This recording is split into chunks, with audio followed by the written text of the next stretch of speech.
Welcome to this Harvard Brain Science Initiative Career Chat, which is a new series we've started to try to have informal chats with people in a variety of different careers outside of academia, and a lot of them having come from our own community and others places. And today I'm really excited to introduce Stephanie Courchesne, who I know from my time in the program in neuroscience here. She's the senior advisor in the office of the director at NIH. Among many different things, she manages strategic planning and legislative policy for the NIH's Common Fund. She has expertise in science communications and program evaluation and management. And she started at the NIH in 2010 after a AAAS a fellowship in science and technology policy. And she received her Ph.D., as I was saying, from the program in neuroscience at Harvard. She worked in the lab of Rosalind Segal, studying the role of long-range neurotrophin survival signaling in sensory neurons. Stephanie has a BS in neuroscience from Davidson College in North Carolina. Thank you so much, Stephanie, for joining us. I'll let you get started. Well, thank you so much for inviting me. It's great to be back at Harvard, even if it's just virtually for today. And thank you all for joining us. I hope this is an informative session for you. I'm going to try to keep my remarks brief so that we have a lot of time for question and answer, so I can make sure to address any questions and issues that are most important to all of you as you're thinking through your future career paths and all the doors that are open to you. So I guess I'll start by telling you a little bit about my current position, so what I'm doing now, and then I'll go back and talk to you about kind of how I got there and what led me into the career path that I chose. So as Parzad said, I'm a senior advisor in the Office of the Director at the National Institutes of Health, or NIH. And you might know that NIH is divided up into many different institutes, and each of these institutes has their own scientific focus.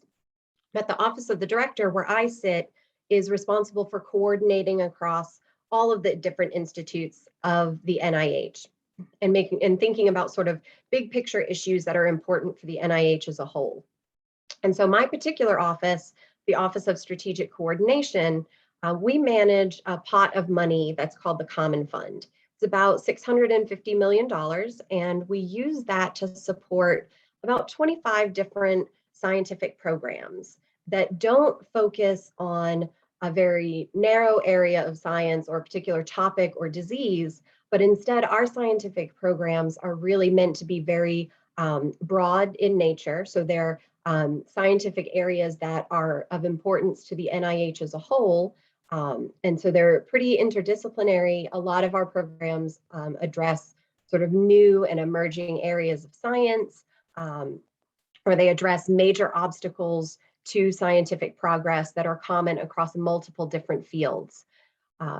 And so, as I said, it's a pretty wide variety of science that we manage. And so within the Common Fund, my role as a senior advisor encompasses a lot of a pretty wide variety of activities, but they can sort of be kind of categorized into three general buckets.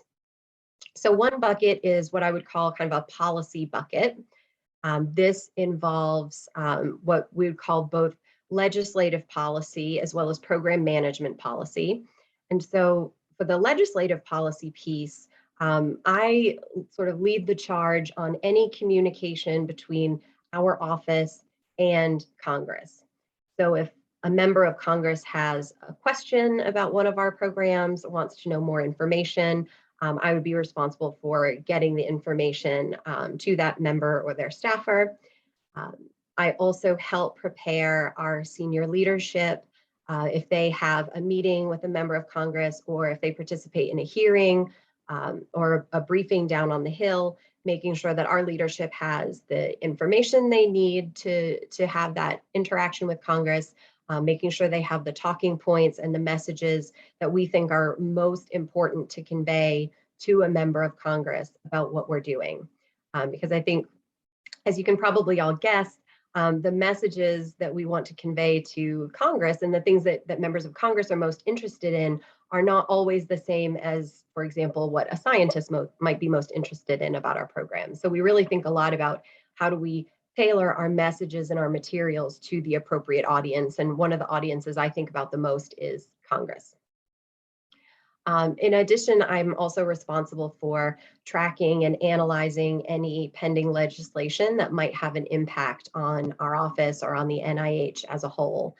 So this might be regarding funding, or this might be regarding new laws that would, or policies or recommendations from Congress that would sort of impact the way we're doing our business. So I keep an eye on those things, kind of analyze how that might impact us, and then help develop plans if these things are passed into law. What do we need to change in our office? What do we need to think about? How would we implement whatever new requirements we might have as a result of new legislation? There are also times when Congress asks us for various reports that I would be responsible for pulling together, as well as an annual budget justification that's put forth by the president each year for every federal agency. I'm responsible for writing our component of the justification for the NIH that describes, the budget that the president is requesting for us, all of the cool science and the really amazing and important things that we want to do with that budget to essentially make the case for why this budget is the appropriate budget, because ultimately Congress is the one that makes the decisions about how much money we receive. So that's really the main activities that I do as part of my legislative policy piece of my job. Another important component of my job is thinking about policies that govern how we internally manage our scientific programs.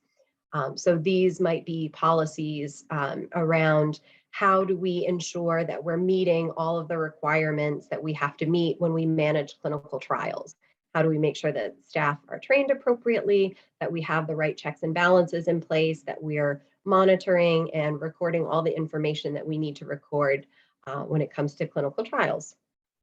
I've also helped develop policies around some of our activities involve a much closer interaction between our staff and our funded researchers, such that our staff help really participate in the research process. They're involved in kind of helping think through the research, helping troubleshoot problems, helping ensure that things are on track. And so I've helped our office kind of think through our management policies for those types of award relationships. What do we want those relationships to look like? What are the management strategies that we want to put in place to help make sure that those relationships achieve our scientific goals, and that our staff are working with investigators in a really smooth and seamless way. So that's kind of the main policy bucket of what I do. I'm also very involved in our strategic planning. As I mentioned, we have about 25 scientific programs, and so we need to undertake a planning process every year to identify new areas of science that we might want to invest in to launch a new program. We typically start between, I would say, 1 and 4 programs every year. And so first we have to identify what are we going to invest in. And so this is a really, I think, fun process of kind of figuring out where are the really interesting scientific opportunities, what are the biggest challenges that are posing roadblocks for a large number of scientific researchers. And then once we've identified those, is there anything that our office can do? Is there a program that we can launch that would help address these challenges and opportunities? And so this planning process typically involves a lot of conversations with our senior leadership across the different institutes at NIH. So talking to the different institute directors about, what they're seeing coming from their research communities, what are the opportunities and challenges that they're thinking about, where do they see the promise on the horizon. We also, depending on, so each year we try to do our process a little bit differently so we can get different kinds of ideas. So we often will talk to NIH staff directly, so not just at the leadership level, but all across our agency to hear from them. because a lot of our staff at NIH are scientists, as you can imagine. And so they really are familiar with their scientific fields and hear from them about their ideas. We've also engaged external researchers, either through, sometimes we've had very broad open meetings or requests for information. Other times we've had more focused brainstorming exercises where we bring in some researchers to come and talk with us and brainstorm with us around what might make a good what might make a good Common Fund program. And so once we gather sort of broad ideas for new Common Fund programs, we discuss these with the NIH director, who then selects just a smaller number of the most promising ideas to really kind of take a deep dive into the state of the science in these particular fields. So what's already being funded, what's known, what's not known.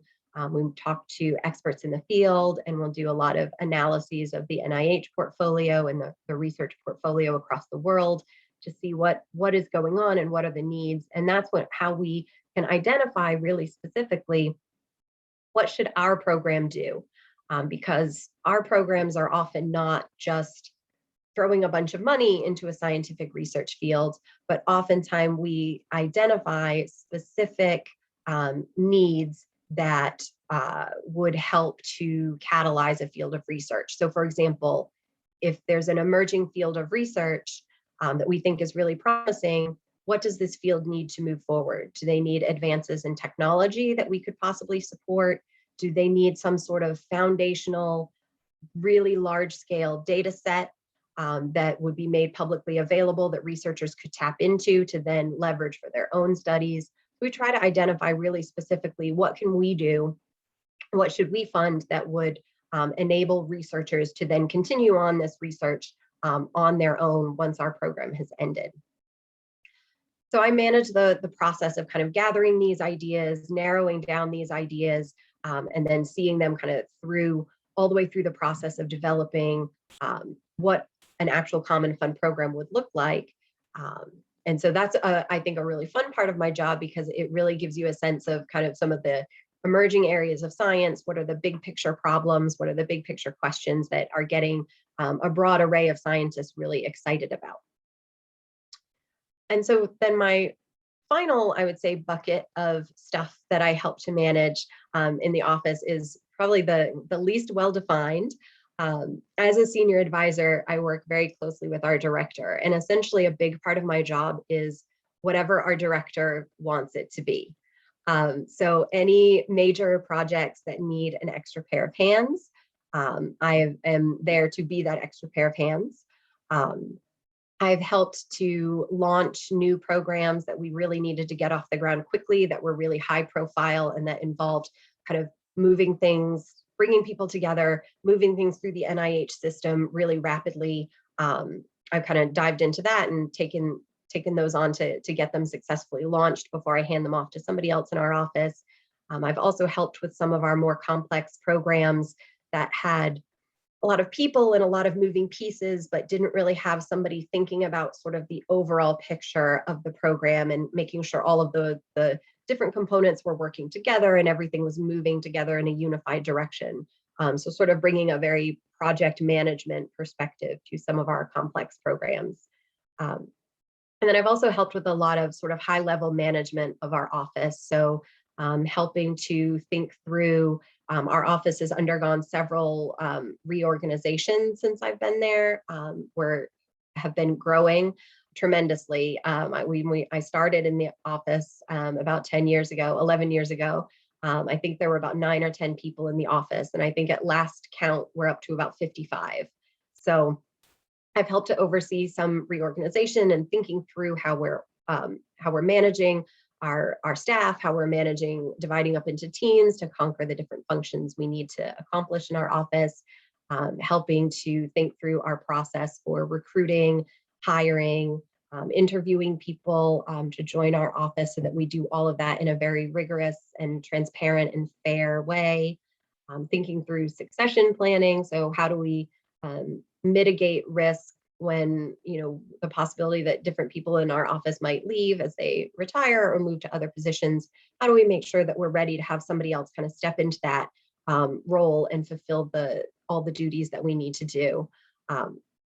So I think a lot about sort of the management of our office, and I help our director think through some of those big picture issues for how our office runs. And so that's mostly what I think about, mostly what I'm doing on any given day, some combination of tasks from those different buckets. And so kind of how I got here, when I was started in grad school, probably very early on in grad school, I realized that an academic career was probably not what I was most interested in pursuing.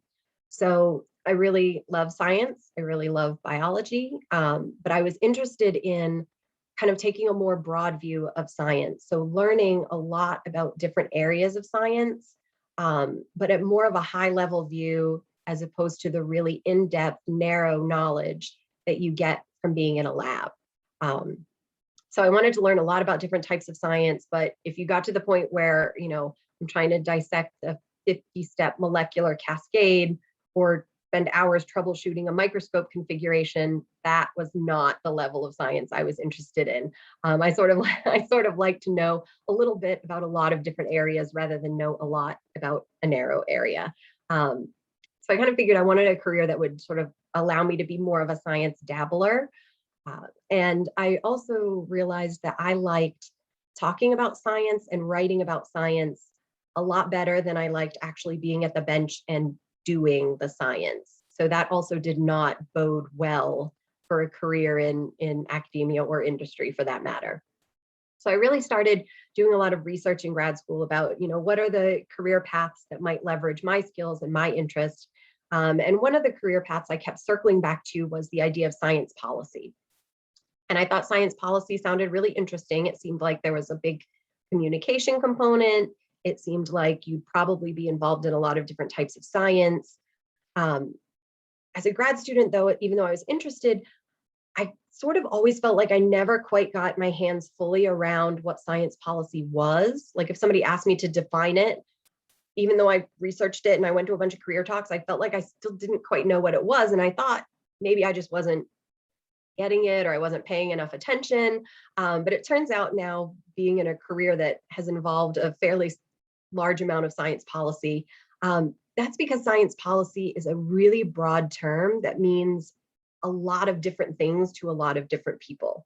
So I guess maybe one of my big take home messages is if you are thinking you're interested in a career in science policy the way I was and still am, I would really encourage you to talk to a lot of different people because, you've heard from me about what my science policy piece of my job entails, but other people doing science policy will have really different things that they're doing. And so it's a really wide range of things that I think probably there's probably a little something for everyone, or at least most people. There are probably a lot of different things of interest that are out there in the science policy world. So that is something that I've kind of learned now working on the science policy side of things. It's a little bit different perspective. It's a pretty broad and nebulous field. But nevertheless, even though I wasn't 100% sure what I was getting into, I decided I wanted to apply for a AAAS Science and Technology Policy Fellowship because this fellowship is a really great opportunity. It takes folks with PhDs and MDs, scientists of all different backgrounds, and places them in different federal agencies or in the offices of members of Congress or with congressional committees. And so some of the agencies that are involved in this fellowship are agencies that primarily focus on science, like the NIH. There are other agencies that are not focused on science, but have a science component. So the Department of Defense, the Department of Justice, the Department of Education. There are a lot of different, there are really a lot of wide-ranging experiences that fellows in this program can have, and it really depends on your placement. And so when I was becoming a fellow, the way the placements work is that you, as a finalist, interview with a lot of different offices that are interested in meeting you and interviewing you for a potential position. And then once the interviews are over, you rank your offices and the offices rank all their candidates. And AAAS tries to make the best possible match. So if you rank an office the top and they rank you the top, you're going to be placed in that office. And so I ended up being placed in the office where I still currently am. So my fellowship got me into this office, and I've actually stayed in this office ever since grad school, my entire NIH career, which has been about 11 years now. So as a fellow, I was working on some of the same stuff that I'm working on now. I was helping out with legislative policy, and I was helping out with strategic planning. I also, a big part of my job as a fellow was working on science communication. And so I did a lot of writing and designing for our website that describes our programs and the cool science that's coming out of them. I wrote some press releases and worked on some social media. I also helped respond to media inquiries. So if a reporter had some questions about our programs or some of the science we were doing, I'd be responsible for helping to prepare some of the answers to those media questions. And so after I spent a little over a year in the fellowship and then just transitioned right into a job in my office, essentially doing the same work that I was doing as a fellow. So it just kind of changed title, but continued the same work for a few years. And I gained my experience. As I mentioned, our office was growing pretty much ever since I got there. So after a few years, we had a larger group of people who were working collectively on communications for our office. And we essentially divided up into teams that groups of people were working on different projects. And so I became the team leader for our team that was working on the communications. And our team also got handed the responsibility of program evaluation. So we think a lot about how do we know that our programs are achieving the goals that they set out to achieve? And how do we know that our programs are really making a difference to the scientific community?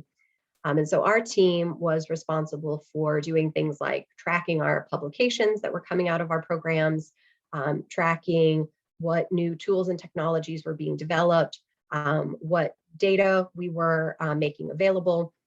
But then downstream of that, once we generated those publications and those tools and the data, so what? Was anybody actually using what our programs produced? And so we would also conduct analyses to see, were other researchers accessing the data that our programs were putting out, and what new discoveries were being made based on the resources that we were providing? Was somebody using techniques to discover, a potential treatment for cancer? Was somebody using a data set to discover something fundamental new about the way the nervous system works? And so our team was helping to kind of analyze and sift through what impacts can we trace back to our programs? What programs are having a big impact? What programs are not having the impact we intended, and why not? Is there something we can change about our program? Is there a lesson we can learn for next time to help us improve? And so I was the team lead for that team, which was probably about 10 or 11 people, I think, at the time, for several years. And then ultimately, as our office continued to grow and there was sort of a need for more senior leadership in the office, again, working with our director to kind of think about some of the issues and challenges that affect our office and the Common Fund as a whole, that's when we created this senior advisor position, which hadn't existed before I helped our director create it, and I took on this role with the purpose of kind of having another person thinking through some of these big office-wide issues and management issues and kind of the scientific issues that affect our entire Common Fund portfolio. And so that was a pretty interesting experience, essentially thinking through creating a position.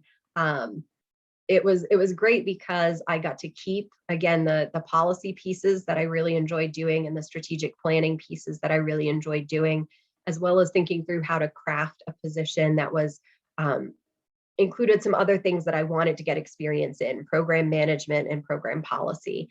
And so it was a really good experience to kind of tailor make, think about my needs and interests in the context of what does also our office really need to be thinking about, and what are some gaps that I can bring my skills to help fill. And so that's really kind of how I got here. I've been in the same office for a while, but my position has really changed so radically that it feels like I've had several different positions, even though it's all been within one office. And so that's one of the things that really kind of keeps me in my office, is that I've been able to take on new challenges.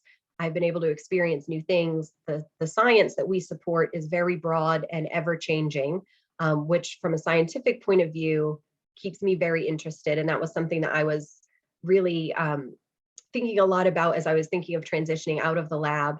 The idea of being involved in sort of a lot of different types of science that were fairly rapidly changing is pretty appealing to me, as opposed to kind of, again, as I said, taking that sort of deep dive that is more characteristic of at least most academic labs.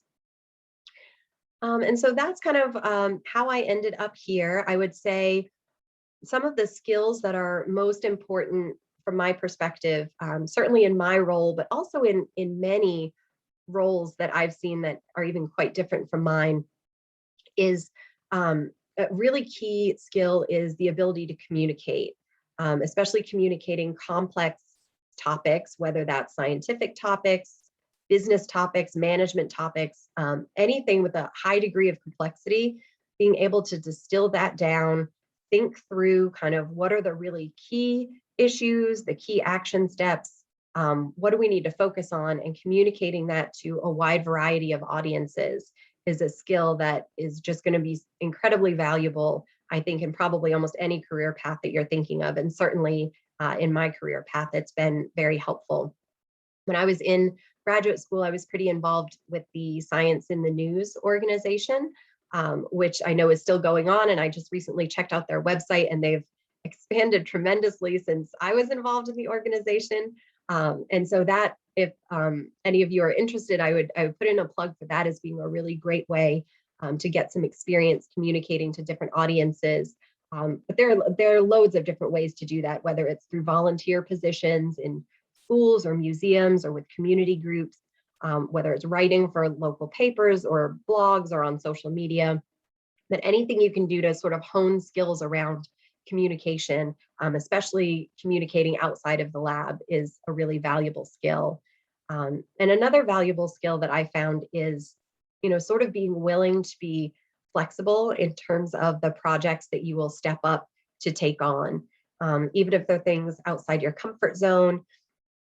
I think the tendency in academic labs, at least the way I felt, was, you're becoming the world's expert in your field, and the people that are sort of, allowed to speak up, and the people that you want to listen to they've spent years studying it, and you have to spend all this time really knowing the ins and outs and all the details. And if you don't know all the details, you might miss something. And then, I'm kind of thrown into this world now where I have to be sort of a jack of all trades and a master of none. And so becoming comfortable with, you might not know everything about a scientific field, or about, figuring out how to devise a new hiring process for your office or analyze a piece of legislation. But can you learn quickly enough? Can you figure out what you really need to know, and what are sort of the weedy details that you can sort of put to the side? And can you figure out how to leverage people around you that might know more than you to sort of fill in the gaps in your knowledge? So I think being flexible, both in terms of what you're willing to take on, being flexible in terms of your mindset of going out there and learning about new things, and feeling confident in your ability to contribute, even if you haven't spent 10 years becoming an expert on it. Can you learn enough to do what you need to do in your job? I think is really key. And so with that, I think I've covered my trajectory and kind of what led me out of the lab and into this career path, and some of the key skills. I think I'll kind of wrap up my remarks and then open it up to you all's questions, so that I can hear from you about what you're most interested in. Thank you so much. You have a really cool and complex job. Yeah, let's open it up.